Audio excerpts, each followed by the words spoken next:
So good evening, sir. Welcome to IS Help Desk, and thank you for taking out time for us. I will request you to introduce yourself. Good evening, everyone. I am Arun Kumar Gupta. I am an officer of 2010 batch of Indian Revenue Service, Customs and Central Excise. Now it becomes GST. And my optionals are Hindi literature and philosophy. And here is my colleague, Mr. Pramod Sharon. He is an officer of 2015 batch, and we are working together in the same organization, that is DG Systems. So right now we are looking after the automation work of Central Board of Indirect Taxes and Customs. So now I will request Pramod. शुरुआत मैंने geography and history रहे हैं पहले 3 attempts में जब 2 optional हुआ करते थे, और बाद के 3 अटेम्प्ट्स मैंने हिस्ट्री से दिए हैं। Thank you. जो सर सबसे ज्यादा इशू है सर मोटिवेशन रहने का। सर अभी सभी को पता है सर क्या पढ़ना है, कैसे पढ़ना है, इस तरह के काफी इंटरेक्शंस यूट्यूब पे हैं सर, लेकिन मोटिवेशन कैसे बनाए रखें सर इस पूरी यात्रा में, ये आप थोड़ा अनुभव से बताइए। कि जब आप ब्यूरोक्रेसी में एक बार आ जाते हैं तो चैलेंजेस पहले से ज्यादा होते हैं। पहला मेंस लिखा था, उस टाइम में मैंने जो दबाव महसूस किया है उतना दबाव मैंने अपनी जिंदगी में कभी नहीं किया, और उसको दबाव भी नहीं कहना चाहिए। वो किसी जो सुनामी का जो ग्राफ होता है कि एकदम से ऊपर जाना एकदम से नीचे आना, कुछ कुछ उस तरह की फीलिंग्स आपके होते हैं कि सुबह के टाइम पे आपका कॉन्फिडेंस एकदम आसमान में होता है, और शाम के टाइम तक आते आते आपको अपने एग्जिस्टेंस के ऊपर भी डाउट होने लगता है कि मैंने कुछ 4-5 साल में पढ़ाई किया भी है कि नहीं किया है। ये हम सभी के साथ होता है, और ये होता इसलिए है कि हमारी कुछ बेसिक तैयारी या जिसको कहें कि जो सबसे बुनियादी बातें हैं वो हमको बड़े देर में समझ में आती हैं, कोई हमें बताता नहीं। तो देखिए, सबसे बुनियादी बात तो इसकी यही है कि ये कॉन्फिडेंस जो ऊपर नीचे होता है वो क्यों होता है। वो इसलिए होता है कि हम लोग प्रिपरेशन के फिजिकल पार्ट के ऊपर बहुत फोकस करते हैं, लेकिन उसके जो इमोशनल और जो साइकोलॉजिकल पार्ट्स है उनके ऊपर फोकस नहीं करते। तो इसलिए जो प्रिपरेशन करने वाले लोग हैं उन सबको मेरा सुझाव है कि भले आप 10 मिनट ही सही रोज अपने आप से बात करिए, और अगर आप कभी भी कोई भी आदमी ये जानता होगा कि उसकी अपनी सच्चाई क्या है, उसकी अपनी जमीन का क्या है, वो कहाँ खड़ा हुआ है, तो शायद उसके साथ में ये अप्स डाउन बहुत कम आएंगे। अगर मुझे पता है कि मैं यहाँ खड़ा हूँ तो फिर वो सवाल ही खत्म हो गया अप्स डाउन का। ये सब सारी दिक्कतें तब आती है जब हमें अपने बारे में अंदाजा ही नहीं लगता। तो आप सब लोग अपने बारे में कोई बहुत सुपर ह्यूमन वाले अंदाजे मत लगाइए। जो एक आध परसेंटेज आप कम ही रखेंगे तो ज्यादा अच्छा है, 1% ज्यादा बिल्कुल नहीं होना चाहिए। जितना आपकी क्षमता है, जितना आपकी किसी एक गिवन टाइम में जो आपका प्रिपरेशन का लेवल है वो आपको बहुत अच्छी तरह पता होना चाहिए, और उसके लिए आपको रोज अपना सेल्फ इंट्रोस्पेक्शन करना होता है, अपना रोज असेसमेंट करना होता है। और किसी भी असेसमेंट को करने के लिए सबसे अच्छा तरीका होता है कि आप थोड़ा टाइम अपने साथ गुजारिए। वो क्या कैसे कर सकते हैं? थोड़ा 10 मिनट का 15 मिनट का आंख बंद करके बैठिए, मेडिटेशन करिए। उसको मेडिटेशन नाम दीजिए, आप आत्म साक्षात्कार नाम दीजिए, जो भी नाम आपको देना है दीजिए, पर 10 मिनट 15 मिनट आप आंख बंद करके बैठिए, और कुछ नहीं आएगा उसमें, यही आएगा, कोई विचार ही आपके मन में चलते रहेंगे, लेकिन उससे भी बहुत क्लीनिंग होती है। वो क्लीनिंग के बाद में आप फील करोगे कि आपको कितना ज्यादा अपने बारे में पता चला है। और कुछ पता नहीं चलेगा तो कम से कम ये तो पता चलेगा कि जब हम ये समझते हैं कि हम चुप होकर बैठे हैं तब भी दिमाग में कितना उथल पुथल होता रहता है, इतना तो पता चल ही जाएगा, है ना, जब आप चुप होकर बैठते हैं। तो ये काम को अपनी जरूरत के हिसाब से अपनी दिनचर्या का हिस्सा बना लीजिए, ये अप्स डाउन से आप बच जाएंगे। दूसरा, एक अपने आप से एक ईमानदारी होती है वो रखनी पड़ती है। जब हम लोग प्रिपरेशन करते हैं तो कई बार दिमाग में ये बात आती है कि जैसे हम कोई मूवी देख के लौटे तो मन में विचार आता है कि अरे देखो, हम लोग फिल्म में अपना पैसा और टाइम बर्बाद कर रहे हैं, हमारे घर वाले कितने मुश्किल से पैसा कमाते हैं और हम यहाँ पे आके अपना पैसा बर्बाद कर रहे हैं, टाइम बर्बाद कर रहे हैं। किसी आदमी के मन में भी कभी भी इस तरह का ये ख्याल आए या इसी तरह से का कोई दूसरा ख्याल आए तो समझ जाना चाहिए कि वो अपना काम ठीक से नहीं कर रहा है। जब आप अपना काम ठीक से करते हो, और आप अपना काम ठीक से कर रहे हो, इसकी पहचान क्या है? इसकी पहचान ये है कि अगर आप अपना काम ठीक से कर पाते हैं तो आपको घर वालों से पैसे मांगने में शर्म नहीं आती है, कॉन्फिडेंस आता है। चलो इस बार, अभी मैं 10,000 मंगाता था, इस बार 15,000 मंगाता हूँ, है ना? तो समझ जाना कि आपकी पढ़ाई अच्छी चल रही है।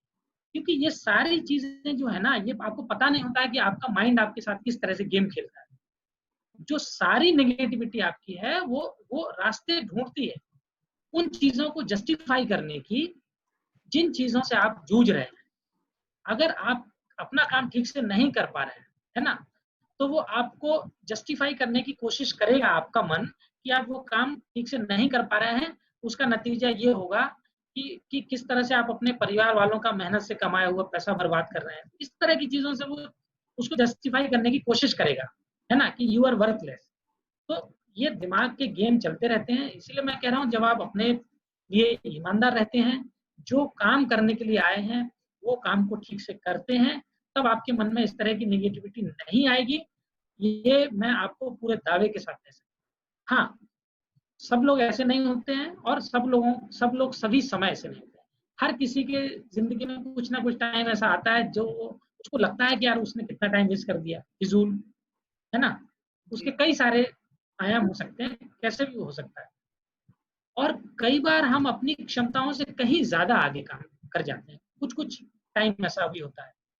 तो इसके लिए भी सजेशन यही है कि अगर आप किसी टाइम में बहुत ज्यादा एक्टिव हैं, प्रोएक्टिव हैं, और किसी टाइम में आप बिल्कुल इनएक्टिव हैं, इस तरह की चीजों को बचने के लिए आप हमेशा टारगेट सेट करिए कि आपको 6 महीने में क्या करना है। फिर उस 6 महीने के काम को एक एक महीने के 6 हिस्सों में बांट दीजिए, और उस एक महीने के काम को 4 हिस्सों में 4 सप्ताह में बांट दीजिए, और फिर रोज का हिसाब मांगिए अपने आप से कि आज आपने क्या किया। और मैं बता रहा हूँ आपको कि 6 महीने में लगभग 180 दिन होते हैं, उसमें से आप 160 दिन फेल हो जाओ। लेकिन अगर आप उस 160 दिन में फेल होने के बाद भी अपने बस उसमें आपको एक काम करना, फेल तो आप हो गए, ये मैं जानता हूँ, लेकिन फेल होने के बावजूद भी अगर आप ये नियम पक्का रखोगे कि 180 दिन तक मैं उस रूटीन को फॉलो करूंगा, और आज का जो काम है अगर मैंने आज पूरा नहीं कर पाया तो मैं उस काम को वहीं छोड़ के कल के दिन का जो काम है उसको करूंगा, तो आप देखेंगे कि 15 दिन लगेगा, लेकिन 16वें दिन से आप देखोगे कि आप जो काम आपने अपने लिए निर्धारित किया था वो पूरा होना शुरू हो जाएगा। और एक और बात मैं कहना चाहता हूँ, वो सबके लिए जरूरी नहीं है, लेकिन जैसे आपने कहा कि लगातार कॉन्फिडेंस को बनाए रखना बहुत मुश्किल होता है, तो उसका एक तरीका होता है, वो उसका तरीका होता है कि अपने वर्डन को शेयर कर लीजिए, है ना। तो मैं एडवाइस करूंगा कि जो लोग बहुत अपने जिनका आत्मविश्वास बहुत अच्छा नहीं है, वो लोग ये भी कर सकते हैं कि एक ग्रुप में पढ़ाई करें। क्योंकि ग्रुप में जब आप पढ़ाई करते हैं तो आप कई बार देखते हैं कि अगर आपका ग्रुप अच्छा ग्रुप है, कई बार आपको देखते हो कि आपको पता भी नहीं चलता है कि आपने हंसते खेलते कितने अच्छे तरह से कितनी सारी चीजें पढ़ ली। और ग्रुप में जो पढ़ाई करते हैं वो आप कभी भूलते नहीं हो, क्योंकि ग्रुप में पढ़ाई करते हैं तो वो डिस्कशन करते करते पढ़ाई होती है, वो डिस्कशन याद रह जाते हैं, वही आपके एग्जाम में काम आते हैं।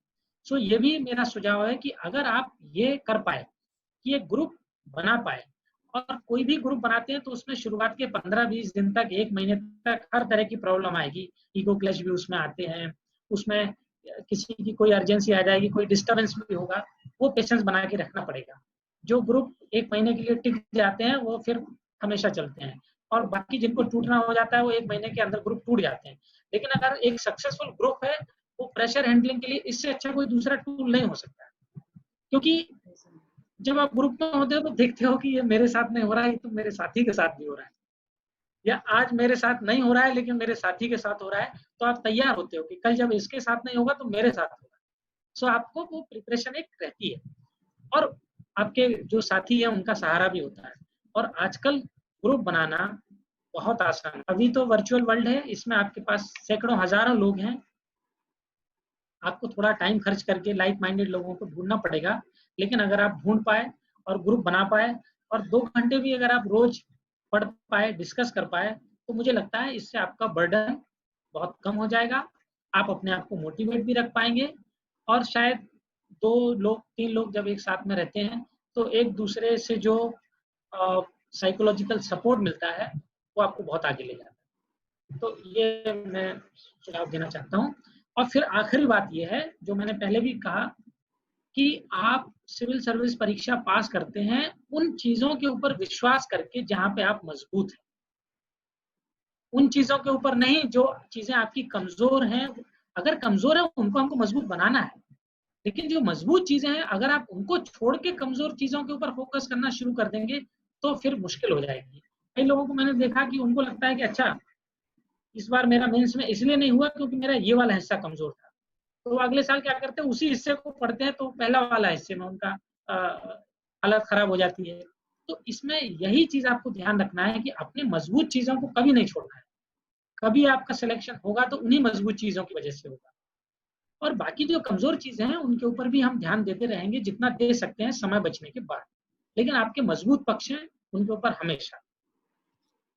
और हम सभी इंसान हैं, हमारे अंदर अच्छाइयां भी हैं बुराइयां भी हैं।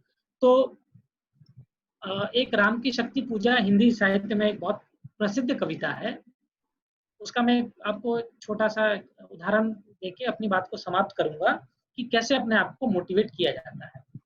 तो सबसे पहले हमें जानना चाहिए कि हमें मोटिवेट रहने की जरूरत तब होती है जो हमारे जीवन का सबसे मुश्किल समय होता है, तब हमको मोटिवेट रहने की सबसे ज्यादा जरूरत होती है। तो ये राम की शक्ति पूजा में एक प्रसंग आया है कि भगवान श्री राम बहुत उदास हैं कि रावण इतना शक्तिशाली है, मैं इसको कैसे हरा पाऊंगा। तो बहुत इसके पास इतनी शक्ति है, इतनी शक्ति मेरे पास नहीं है। तो जामवंत जी उनके पास आते हैं, वो कहते हैं कि देखिए है लेकिन शक्ति रावण के पास आपसे ज्यादा है। जब आप रावण के बराबर शक्ति हासिल कर लोगे तो जो आपकी नैतिकता है वो आपका एडिशनल स्ट्रेंथ हो जाएगा और आप उसको हरा दोगे। तो इतने निराशा के क्षणों में राम को क्या याद आता है? राम को याद आता है अपने जीवन का जो सबसे अमूल्य उनका समय था, जब वो सबसे ज्यादा खुश हुए थे। वो कब हुए थे? वो तब हुए थे जब पहले बार उन्होंने, क्योंकि ये सारी लड़ाई थी सीता जी को रावण की कैद से छुड़ाने की, तो जब उन्होंने पहले बार सीता जी को जनक वाटिका में देखा था और उस समय उनके मन में जो आनंद की अनुभूति हुई थी वो चीज उनको याद आती है। तो मेरा कहने का मतलब ये, जब भी आपके मन में निराशा है तो आप सोचिए कि आपके सबसे ज्यादा खुशी किस चीज से मिलती है, जिंदगी में कौन सी वो चीज है जिसको याद करके आपको सबसे ज्यादा खुशी मिलती है। आप उन चीजों को याद करने की कोशिश करिए। आपके ऐसे कौन से जीवन मूल्य हैं जिनके ऊपर आपको गर्व है, आप उनके बारे में चिंतन करिए। आपके जिंदगी की वो कौन सी ऐसी पॉजिटिव बातें हैं जब आपने लोगों की मदद करी या आपकी वजह से किसी दूसरे इंसान को कुछ अच्छा करने में सहायता मिली, आप उन बातों को याद करिए। आप देखोगे कि आपकी निराशा भाग जाएगी। तो बस इतनी बात कह के मैं अपनी बात समाप्त करता हूँ। Thank you. मैं भी इसमें अपनी सक्सेस को विजुअलाइज करके देखता था सर, कि मैं रिजल्ट आया और मैं अपने फादर को बता रहा हूँ, तो वो चीज भी मोटिवेट मुझे करती थी।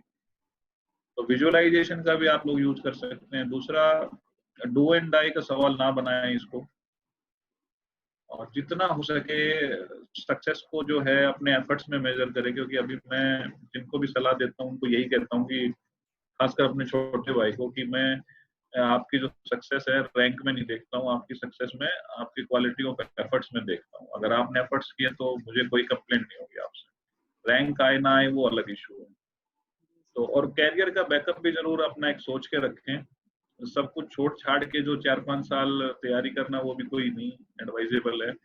इग्नू से डिस्टेंस से कोई कोर्स करते रहिए, एमए करते रहिए, एमए पॉलिटिकल साइंस वगैरह, एमए सोशियोलॉजी वगैरह, या जो जिनकी तैयारी अच्छी है और समय है तो वो लॉ में भी एडमिशन ले सकते हैं। एनसीआर में काफी कॉलेजेस हैं जो वीकेंड में लॉ क्लासेस आप लॉ कर सकते हैं, प्रोफेशनल डिग्री। क्योंकि जुडिशरी का एग्जाम इतना मुश्किल नहीं है और आप इसकी तैयारी कर रहे हो तो जुडिशरी भी एक अच्छा ऑप्शन है। कैरियर बैकअप थोड़ा रहता है तो भी मोटिवेशन हाई रहता है। अदरवाइज 4-5 साल के बाद यूं लगता है कि आप कहीं नहीं खड़े होते हो, तो उससे ज्यादा नेगेटिव थॉट्स आते हैं। और मैंने सबसे अपनी बात की शुरुआत महात्मा बुद्ध की एक बात से करी थी, तो खत्म भी उन्हीं की बात से करता हूँ।